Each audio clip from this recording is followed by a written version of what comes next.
if you're trying to learn lead guitar, there's a good chance that you have encountered barriers and feeling like you're getting stuck.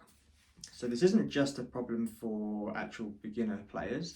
You could be an experienced rhythm player or a guitar player who's learned other players' lead lines, but you're stuck trying to write your own for the first time, or of course being a complete beginner to the instrument. It's really common, and one of the tricky things with lead compared to rhythm is when you learn rhythm guitar, you learn chords. It's pretty easy to, once you're comfortable getting in and out of chord shapes and switching between them, once you've got that ability to do that at a good speed, it's pretty simple and straightforward to join chords together and it sounds musical. And you can break out of boxes by just saying, well, I'll put this chord progression together instead. It might not sound good, but it's easy to try. Instead of playing C to G, I'll try C to F, or I'll try C to A minor, or whatever it might be. It's easy to experiment with rhythm. When it comes to lead, it's often perceived to be more difficult than that. And it's understandable why. It's not quite as straightforward as putting the chords together, especially as kind of scales have, people feel there's more theory attached to them. So, there are rules. The perception is there are rules of how what scales can be played with, or how you can you join scales together. Can you go from a major to a minor, or whatever it might be.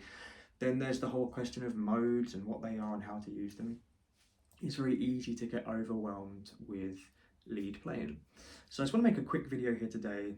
It's not going to be a full how-to on writing solos and things like that, but I want to just give a few tips on how you can break through any plateaus that you find yourself in, and if you are stuck in a box, how to move beyond that. So one highly effective way to do this is to think less about scales. Scales are, of course, excellent. If you're playing a scale in a given key, that it's going to sound good. If you're playing a C major scale over a C major chord progression, it's going to work, it's going to fit. So in that sense, it's really, really good to learn scales and be able to apply them. The flip side of that is, because it's going to sound good without you really having to think about why, that can contribute to you getting stuck, because it sounds good regardless of kind of how you put it together. It's not pushing you to learn more. You're not having to learn, oh, how do I make this sound good? It just does. So in that sense, think less about scales and scale shapes and think about other ways to create lead. So one great way to do this is to use arpeggios. Now, when I say arpeggios, I don't just mean that when we talk about arpeggios as when we taught them, we're taught more like that's to strum a chord, an arpeggio of the chord.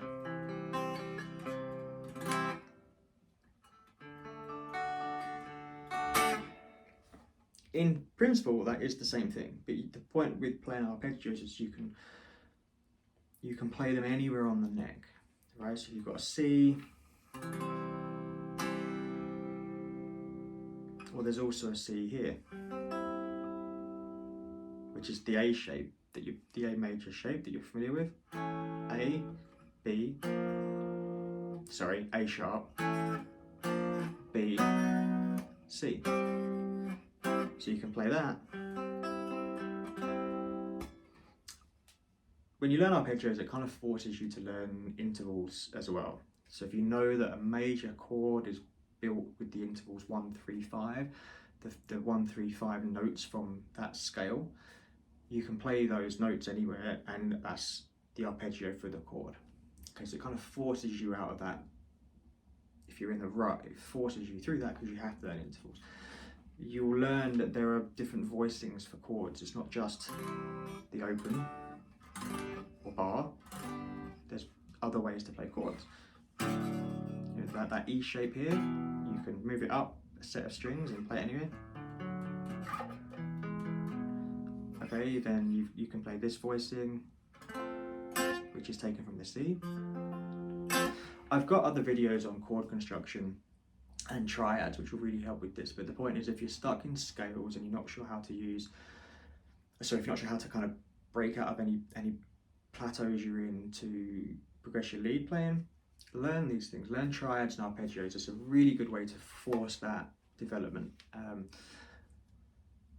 And then, because whereas a scale will sound good over anything in the progression, you'll find that arpeggios, you need to play them over specific chords. So you can play an arpeggio over a different chord and it will sound good, but you have to be more intentional with it. You know, a C major arpeggio won't sound good over every chord.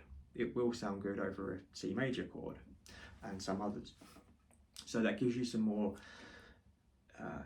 you can do experimentation with that. You can get a looper pedal or record onto your computer. You can record a chord being strummed for a bar, play different arpeggios over that, and then you'll say, okay, that sounds really good, that sounds terrible. When you then come to put that to an actual song, either one you've written or you play into a backing track, you can play a different arpeggio over every chord change. So that's an immediate difference between playing with an arpeggio and a scale. If you are playing arpeggios over a progression, you will be changing the chord shape that you're playing, not the physical shape, but the arpeggio that you're playing, you will change that for each chord. With the scale, you're probably going to play the same scale throughout that progression. That's the immediate difference, and it completely, immediately changes your approach to writing lead. Instead of thinking what scale sounds good here, yeah, these notes all work, you're really thinking more in the sense of, okay, you have to be more intentional because you're choosing an arpeggio. Do you make it major or minor or diminished or sus? And you also think about how it works over each chord, which then is more likely to make you think about that musically from a point of view of phrasing. What's the journey that you're building here? Are you going to start off what I mean is, because you can change the flavor more readily by using arpeggios, because you're choosing what intervals are in there, you know, whether you're going to be using minor sevens or major sevens or flat thirds or major thirds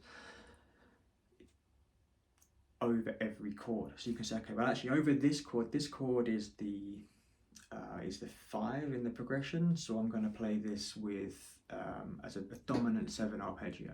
And if you don't know what this means right now, don't worry, this is kind of the point, that scales give you a very easy entry into playing lead, but at the same time they don't automatically push you beyond that. Whereas learning arpeggios and triads and things of that nature, they do push you a bit more.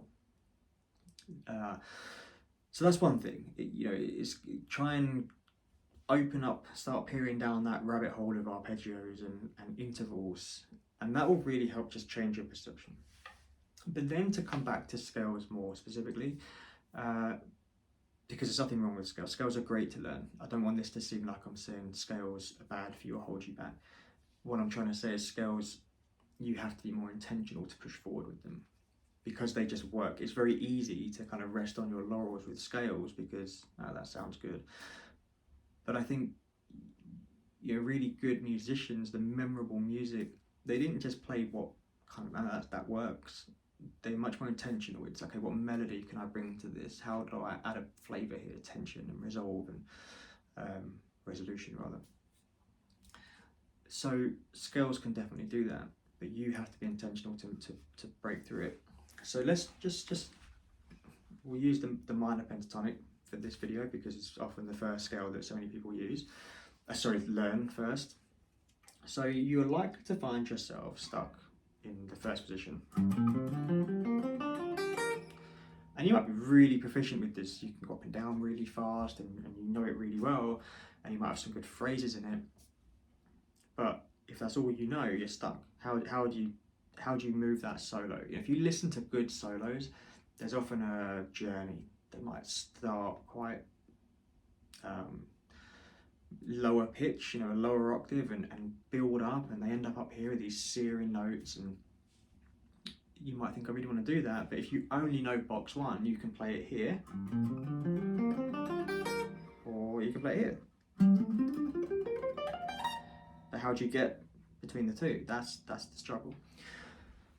So let's just look at a couple of ways you can do that. So first and foremost, it's always good to be more intimately familiar with the scale that you're playing. So if you're playing box 1 here, first question is, do you know where the root note is? You presumably know the first note, that's your root note, and you probably know that these are both E string, so that's also a root note. And the other one is here, on the D string. So that means you can start to play around that, knowing you can emphasize the root note.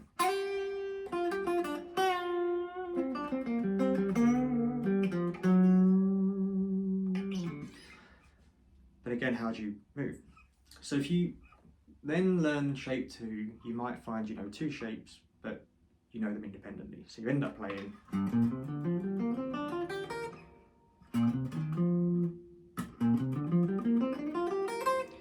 so then you've got 2 shapes that you can play, but not really join together musically. And you might not know where the root note is in here. So let's just quickly look at that. You know that there's a root note here, because it's also in the... Okay, so shape 2 includes that note.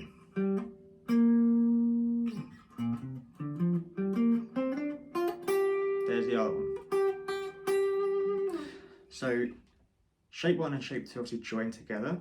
They interlock kind of here.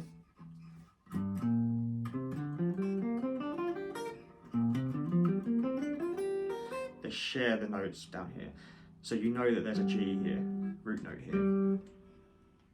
What shape 1 doesn't have is the note here. Okay, say it's here.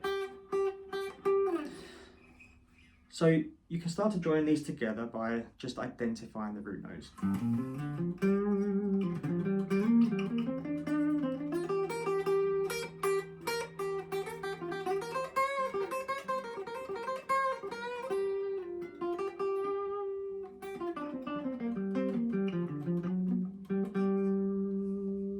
Okay, pretty simple.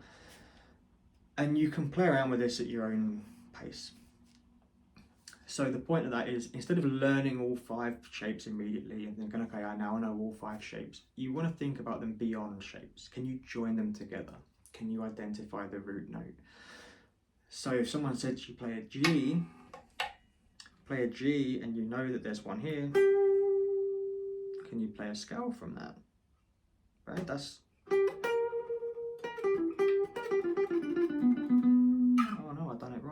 Right? You need to be able to know what's what.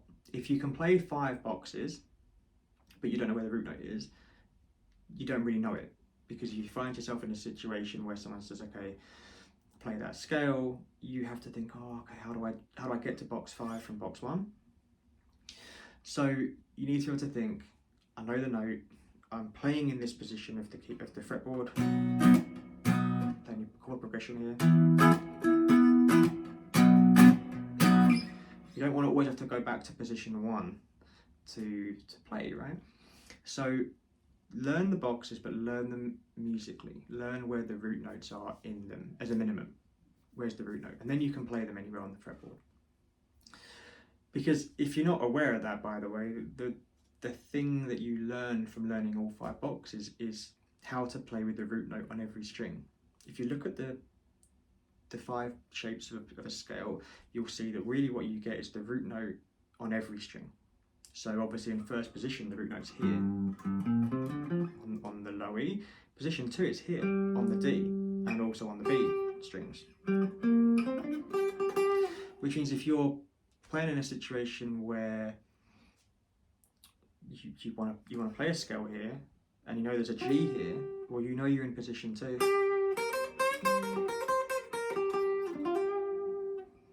Or equally, you're on the D string, you know it's here. But you don't necessarily think about this as shape 2, box 2. You think about this as, here's my root note, you know, where do I go from here? So learn the shapes by all means, but learn them properly. Learn what's in them. And then you want to join them together. So if you find it overwhelming to learn all 6 strings, the shapes of all 6 strings, and try and join those together, break it down. Just say, okay, I'm only going to do this on the middle 2 strings, D and G. And do that, join up to 5. So you might also be thinking some of your favourite solos have really good runs, horizontal runs, which learning boxes on their own doesn't really teach you, because you're learning them in this vertical position, not the horizontal position. So again, if you don't want to learn all 5 yet, or you can't learn the full shapes for all 5, you can just learn it incrementally. So I said just now you can do the D and G strings, well you can also do the top 2 strings. Shape 1, shape 2, shape 3, shape 4, shape 5, back to shape 1. So now you can join these all together and play, a nice run. Just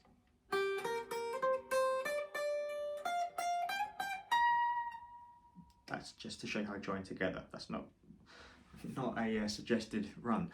But the point is you do that on 2 strings.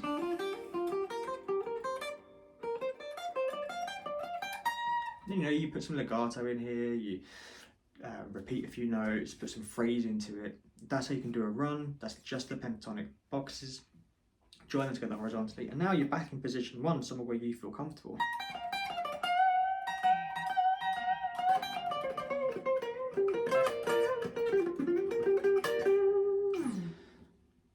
So that's really the advice for breaking out boxes.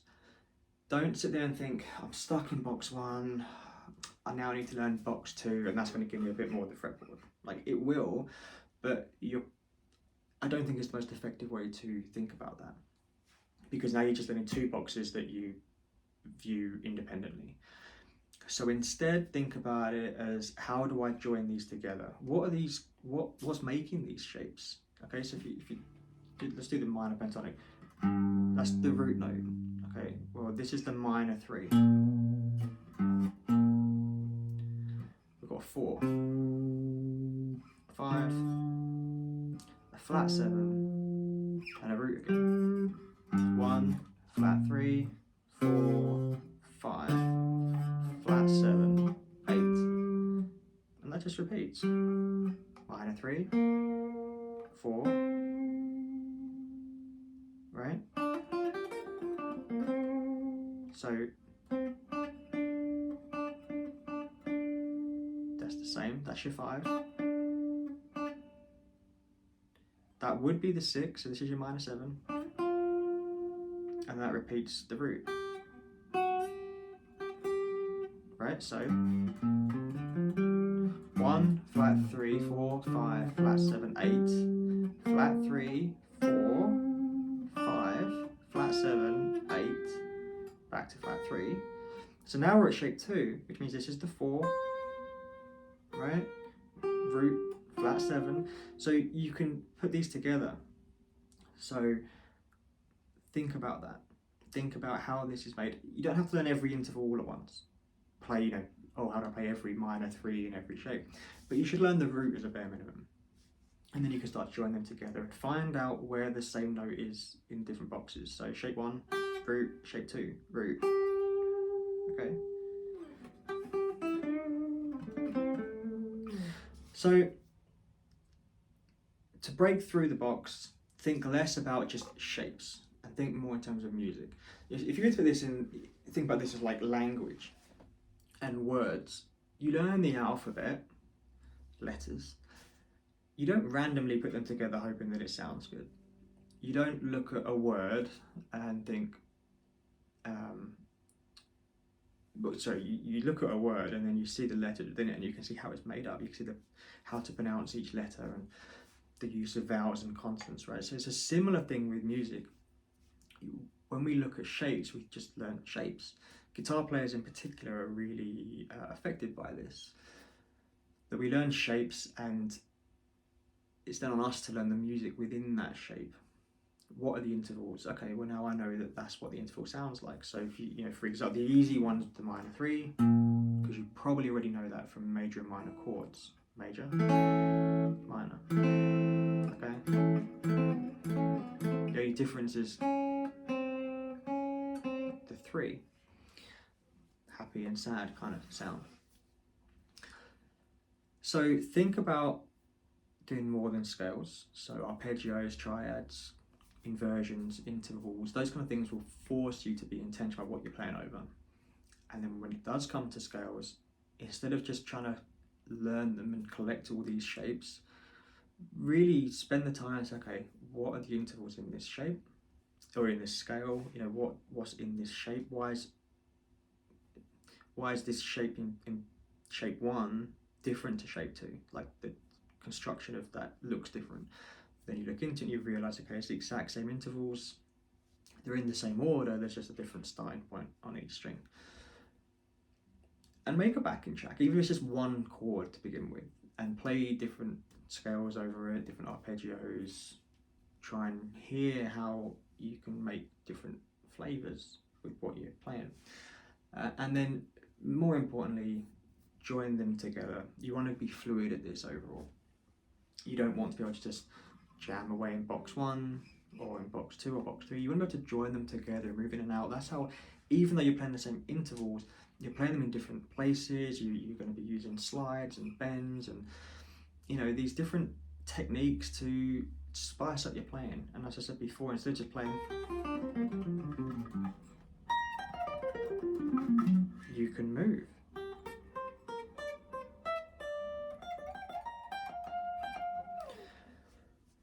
So give that a try. Really, it takes a bit of extra like intention and time and effort, because you're not just getting the shapes under your fingers, you're also putting it into your head of why and how this works and how to be thoughtful with it.